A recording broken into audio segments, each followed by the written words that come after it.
Guys, good morning. അപ്പൊ again നമ്മളൊരു food vlog ആയിട്ട് വന്നേക്കുവാണ്. അപ്പൊ ഇത് രാവിലെ മുതൽ എന്തൊക്കെ കഴിച്ചു നോക്കിയാലോ. ഞാൻ ഇവിടെ എണീറ്റപ്പോ തന്നെ കാണുന്ന കാഴ്ച ഇവിടെ ചായ അടിക്കുന്ന പരിപാടിയാണ്. കെറ്റിലൊക്കെ വെച്ച് അഡ്ജസ്റ്റ് ചെയ്യാണ്. ഇവിടെ ഒരു ചായ പ്രാന്തി ഉണ്ട്. എക്സാം ആയ പിന്നെ ചായ കൂടിയാണ്. രാവിലെ തന്നെ ബ്രേക്ക്ഫാസ്റ്റിന് വെള്ളപ്പവും ബീഫൊക്കെ ഉണ്ടായിരുന്നു. നല്ല റാഹത്തായിട്ട് തുടങ്ങി. പിന്നെ അത് കഴിഞ്ഞിട്ട് ലഞ്ചിന് നമുക്ക് ടൊമാറ്റോ റൈസ് ആയിരുന്നു, പപ്പടും കാടൊക്കെ ആയിട്ട്. അത് കഴിഞ്ഞ് ഈവനിങ് ആയപ്പോൾ നമ്മൾ ഹോസ്പിറ്റലിൽ പോയിട്ടുണ്ടായിരുന്നു. തിരിച്ചു വരുന്ന വഴിക്ക് അവിടെ അടുത്തുള്ള ഒരു ബേക്കറി കയറി. അവിടുത്തെ കോഫി കുടിക്കാൻ വേണ്ടിയിട്ടാണ് നമ്മൾ മെയിനായിട്ട് കയറിയത്. പിന്നെ നേഹ പറഞ്ഞ അവിടുത്തെ റോള് നല്ലതാണെന്ന്. ചൂടുണ്ടായിരുന്നില്ല, പക്ഷെ ടേസ്റ്റ് ഉണ്ടായിരുന്നു. ഇവിടെ കിട്ടുന്നതിൽ വെച്ച് ബെറ്റർ ആണ്. ചീസ് ബണ്ണും പിന്നെ ഒരു ചിക്കൻ റോളായിരുന്നു നമ്മൾ വാങ്ങിച്ചിട്ടുണ്ടായിരുന്നത്.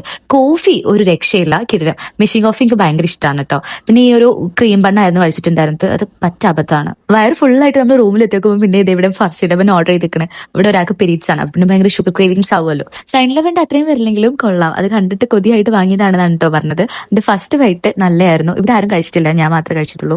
അതുകൊണ്ട് എനിക്ക് ആ ഒരു വ്യത്യാസം നല്ലപോലെ മനസ്സിലാകുന്നുണ്ട്. ഇതിൽ കുറച്ച് കുനാഫ ഡോ കൂടുതലായിട്ട് എനിക്ക് തോന്നി. അതുപോലെ തന്നെ അത്ര പ്രീമിയവും അല്ല. നമ്മൾ ശലങ്കട്ടിയായിരുന്നു ഓർഡർ ചെയ്തിട്ടുണ്ടായിരുന്നു. എന്തായാലും നമ്മൾ ഫുള്ളും കഴിച്ച് വടിച്ച് വെച്ചിട്ടുണ്ട്. ഫുഡൊന്നും കഴിക്കണ്ടെന്ന് വിചാരിച്ചായിരുന്നു, പക്ഷെ നമ്മളെ സീനിയർ ചേട്ടൻ നമുക്ക് വീട്ടിൽ നിന്ന് വരുമ്പോൾ പൊതിച്ചോറൊക്കെ ആയിട്ട് കൊണ്ടു തന്നിട്ടുണ്ടായിരുന്നു. കിഡ്നി ബീൻസും ചിക്കനും ഓംലെറ്റും പിക്കിളും മോരൊക്കെ ആയിട്ട് നല്ല വീട്ടിലുമാണ്. അപ്പൊ ഇന്ന് ഇത്രയേ ഉള്ളൂ. എല്ലാവരും സബ്സ്ക്രൈബ് ചെയ്യുക, ലൈക്ക് ചെയ്യുക. Bye bye.